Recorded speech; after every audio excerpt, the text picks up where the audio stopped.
আসসালামু আলাইকুম সবাইকে। পবিত্র মাহে রমজানের শুভেচ্ছা জানাচ্ছি। ইতিমধ্যে সৌদি আরব সহ ইউরোপের বিভিন্ন দেশে রমজান শুরু হয়ে গেছে। আজ পহেলা রমজান, আগামীকাল বাংলাদেশে রমজান শুরু হবে। সবাইকে শুভেচ্ছা জানাচ্ছি। বাংলাদেশের বর্তমান যে প্রেক্ষাপট সেটা নিয়ে একটু কথা বলতে চাচ্ছি। সেটা হচ্ছে যে জাতীয় নাগরিক পার্টি নামে গতকাল একটি দলের আত্মপ্রকাশ হয়েছে। দলটি হচ্ছে বৈষম্য বিরোধী ছাত্র আন্দোলনে যারা নেতৃত্ব দিয়েছেন, নেতৃত্বস্থানীয় যারা, তারা পরবর্তীতে জাতীয় নাগরিক কমিটি এবং বৈষম্য বিরোধী ছাত্র আন্দোলন বিভিন্ন প্রেক্ষাপটে তারা কমিটি করেছিলেন। তার প্রেক্ষাপটে দুটিকে কেন্দ্র করে, দুটিকে একত্রিত করে মূলত একটি রাজনৈতিক দল হিসেবে তারা আত্মপ্রকাশ করেছেন গতকাল। জাতীয় নাগরিক পার্টি, অর্থাৎ সংক্ষেপে তারা যেটা ব্যবহার করেছেন সেটা হচ্ছে এনসিপি, ন্যাশনাল সিটিজেন পার্টি। তো এখন তাদেরকে অবশ্যই শুভেচ্ছা জানাচ্ছি, আমার ব্যক্তিগতভাবে তাদের অভিনন্দন জানাচ্ছি। তাদের দলটি অবশ্যই যেন মানুষের আশা আকাঙ্ক্ষা পূরণে কাজ করতে পারে। দল তো দুভাবে গঠিত হয়, একটি হচ্ছে অপ্রয়োজনে এবং একটি হচ্ছে জনমানুষের আকাঙ্ক্ষার ভিত্তিতে গঠিত হয়। এটি হচ্ছে জনমানুষের আকাঙ্ক্ষার ভিত্তিতে গঠিত একটি দল। এটি গঠিত হয়েছে জাতীয় নাগরিক পার্টি। নামটা যেটাই হোক সেটাও মূল ফ্যাক্ট না বা মূল বিষয় না। ব্যাপার হচ্ছে যে একটি দল গঠনের প্রয়োজনীয়তা অনুভব করেছে দেশের মানুষ এবং প্রয়োজন হয়ে পড়েছিল এবং জন আকাঙ্ক্ষার ভিত্তিতে একটি দল এসেছে, যেটার নাম তারা ঠিক করেছেন জাতীয় পার্টি, নাগরিক পার্টি। এই দলটিকে আমি স্বাগত জানাচ্ছি এবং যখন আন্দোলন চলছিল জুলাই মাসে, তখনও আমি একবার একটি ছাত্রদের একটি দল গঠন করে যদি তারা নিজেরা রাষ্ট্র পরিচালনার দায়িত্ব নিতে চায়, সেটার জন্য আমি তখনও বলেছিলাম তাদের যদি আমার শুভকামনা থাকবে এবং এই কথাটা বলেছিলাম যে বিএনপি তখন আন্দোলনে সমর্থন দিচ্ছে বা একদবার ডাক দিচ্ছে এরকম পরোক্ষভাবে। তখনও ছাত্র আন্দোলনের পক্ষ থেকে সরাসরি ডাকটি হয়নি। জানেন যে ছাত্র আন্দোলন ডাক দিয়েছিলেন 3 তারিখ বিকেলে এবং 5 তারিখ দুপুরে কিন্তু প্রেক্ষাপট চেঞ্জ হয়ে গেছে, পদত্যাগ হয়েছে বা শেখ হাসিনা দেশ ত্যাগ করেছেন।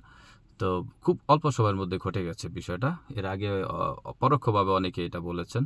তো তখন আমি বলেছিলাম যে ছাত্রদের অবশ্যই কোনো দলের সরাসরি বিশেষ কোনো সহযোগিতা বা কোনো দলকে সামনে রাখা ঠিক হবে না, কারণ অতীতে এরকম অনেক আন্দোলন তারা রাজনৈতিক স্বার্থ হাসিলের জন্য তারা নিয়েছিলেন।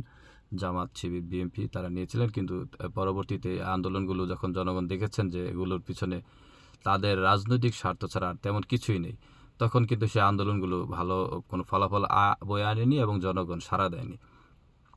এবং ছাত্রদের আন্দোলনে জনগণ এজন্যই সাড়া দিয়েছেন যে ছাত্ররা মূলত রাজনৈতিক কোনো স্বার্থ তাদের নেই, রাজনীতির সাথে তাদের কোনো সম্পৃক্ততা নেই। তারা বিশেষ দাবি নিয়ে এসেছিলেন এবং প্রেক্ষাপটকে কেন্দ্র করে, প্রেক্ষাপটের ভিত্তিতে পরবর্তীতে এটি এই রূপ নিয়ে আসে এবং জনকাঙ্ক্ষার ভিত্তিতে একটি রাজনৈতিক দল হিসেবে আত্মপ্রকাশ করেছে। এবং আমি বিশ্বাস করি যে এই দলটি মানুষের প্রয়োজনে অবশ্যই কাজ করবে এবং দেশের জন্য অবশ্যই কল্যাণকর কিছু হবে, অবশ্যই হবে। এটাই হচ্ছে শেষ কথা। এবং এর কারণ হচ্ছে তারা যে দৃষ্টান্ত রেখেছেন, ভয়াবহ রকম দৃষ্টান্ত যেটা রেখেছেন, এই একই ইতিহাস তারা যে রাজনৈতিক দল গঠন করেছে তাদের ক্ষেত্রেও প্রয়োগ হতে পারে। এটা কিন্তু তারা প্রতিষ্ঠা করেছেন।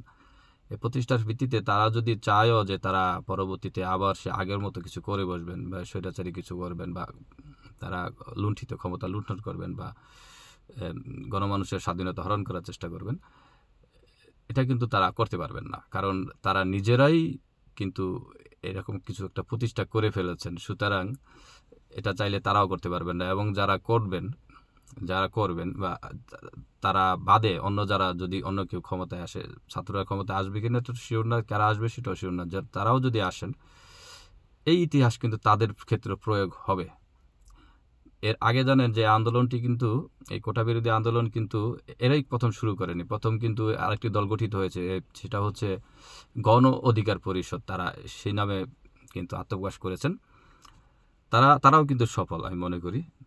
তারা বর্তমানে তারা যথেষ্ট ভারসাম্যমূলক কথাবার্তা বলছেন, আগে যাই বলেছেন যেভাবে বলেছেন, কিন্তু এখন তাদের কথাগুলো মানুষ গুরুত্ব দিয়ে শুনছে, মিডিয়া কভারেজ ভালো করছে। রাশেদ খান এবং যে ভিপি নূর যিনি, তারাও এখন যথেষ্ট গঠনমূলক কথা বলছেন, আমি তাদের কথাগুলো শুনছি, এবং এরা যথেষ্ট ভূমিকা রেখে তারা একটি দল গঠন করে তারা একটা পর্যায়ে চলে গেছেন, এবং পরবর্তীতে কিন্তু এরা কিন্তু আরও বড় ধরনের একটি অভ্যুত্থান ঘটিয়েছেন পরবর্তী যে জেনারেশন, জাস্ট 4 বছরের মাথায় পরবর্তীতে এই বৈষম্যবিরোধী ছাত্র আন্দোলন। সুতরাং এই যে তারা দৃষ্টান্ত রেখেছেন, ভবিষ্যতে বাংলাদেশে যদি এরকম কোনো কিছু আবার পুনরাবৃত্তি ঘটে, এরাই যে করবে বৈষম্যবিরোধী ছাত্র আন্দোলন বা জাতীয় নাগরিক পার্টির আশায় কিন্তু মানুষ থাকবে না, ছাত্ররা থাকবে না, নতুন আরেকটি দল কিন্তু গঠিত হয়ে যাবে নতুনভাবে। নতুন যে ছাত্ররা তখন থাকবে ছাত্রত্ব নিয়ে, তারা কিন্তু আবার এরকম কিছু একটি ঘটিয়ে ফেলতে পারেন। সুতরাং বাংলাদেশের মধ্যে যে একটা অগ্রযাত্রা শুরু হয়েছে, আশা করি এই অগ্রযাত্রা অব্যাহত রাখবে এবং প্রতিটি মানুষের জন্য ভালো কিছু বয়ে আনবে। এবং ছাত্রদের প্রতি আবার শেষ একটি আশা এবং আহ্বান থাকবে, সেটা হচ্ছে ছাত্ররা এই 5ই আগস্টের পরে তারা বিভিন্নভাবে অজনপ্রিয় হয়ে গেছেন। অজনপ্রিয় হওয়ার পথে, মানে জনপ্রিয়তা বৃদ্ধির যে প্রক্রিয়া সেটা কিন্তু কমতে শুরু করেছিল। কারণ তারা বিশেষ বিশেষ জায়গায়, বেশ কিছু জায়গায় তারা আঘাত করেছেন। মুক্তিযুদ্ধ প্রেক্ষাপট, শেখ মুজিবকে নিয়ে কথা বলেছেন, যেগুলো আসলে একটা লিমিটেশনের মধ্যে থাকা উচিত ছিল, এগুলো হয়েছে। এবং আশা করি তারা যখন একটি রাজনৈতিক দল হিসেবে আত্মপ্রকাশ করেছেন, আগামীতে তারা যথেষ্ট যেভাবে এখন ভিপি নূর এবং এই রাশেদ খান, তারা যেভাবে মোটামুটি একটা ভারসাম্যমূলক কথাবার্তা, ইনসাফভিত্তিক কথাবার্তা বলছেন, কারণ তাদের একটা পজিশনে এখন আছে বাংলাদেশের বুকে। সুতরাং আশা করব তারাও এখন একটি ভারসাম্যমূলকভাবে চলবেন, মুক্তিযুদ্ধকে এবং মুক্তিযুদ্ধের প্রেক্ষিতে যারা অবদান রেখেছেন প্রতিটি মানুষকে যথেষ্ট সম্মানের দৃষ্টিতে দেখবেন এবং তাদেরকে উপযুক্ত মূল্যায়ন করেই তারা পরবর্তী পদক্ষেপ নেবেন। তাহলে আশা করি তাদের এখন এই যে বর্তমান প্রেক্ষাপট আছে, গতকাল থেকে তাদের কিন্তু জনপ্রিয়তা আবার উপরের দিকে ওঠার কথা। গতকাল থেকে আমি মনে করি, আমার ব্যক্তিগত ধারণা, সবাই একমত নাও হতে পারেন, গতকাল থেকে তাদের প্রেক্ষাপট এবং জনপ্রিয়তা এবং গ্রহণযোগ্যতা উন্নতির দিকে ওঠার কথা। কারণ তারা রাজনৈতিক দল হিসেবে এসেছেন এবং মানুষের জন্য কাজ করা শুরু করেছেন, এবং যে বর্তমান যে সরকার থেকে তারা সরে এসেছেন। অনেকে এখনও আছেন, 2-1 জন, তারাও পরবর্তীতে হয়তো বা সরে আসবেন। এই তারা যেহেতু সরে এসেছেন, সুতরাং এখন তারা সরকারের যে কার্যক্রম এগুলো দায়ভার হয়তো বা তাদের কাছে কেন নেই। সুতরাং তারা সরকার যেভাবে একটি পরিচালনা করতে গেলে জনমানুষের সকল আকাঙ্ক্ষা পূরণ করে কিন্তু সবকিছু করা সম্ভব নয়। সুতরাং তারা এখন তারা সেখানে নেই, তারা তাদের জনতার কাতারে এসে নাগরিক পার্টি নিয়ে তারা এগোচ্ছে। আশা করি তারা ভালো কিছু করতে পারবেন। সবার জন্য ভালোবাসা, শুভকামনা। আশা করি সকল রাজনৈতিক দল এবং আওয়ামী লীগ যারা অন্যায় করেছেন, ভুল-ত্রুটি করেছেন, বিচার প্রক্রিয়াধীন আছে, বিচার হোক, প্রক্রিয়াধীন অবস্থায় বিচারগুলো হোক, সমস্যা নেই, কিন্তু তারাও যেন নির্বাচন করতে পারে সেই ব্যবস্থাটাও কিন্তু হওয়া উচিত। এবং তাদের ভিতরে যারা নির্বাচন উপযোগী এবং বিচার প্রক্রিয়ার আওতাধীন নয়, তারা যেন নির্বাচনে অংশগ্রহণ করতে পারে, সেই রকম একটি ব্যবস্থা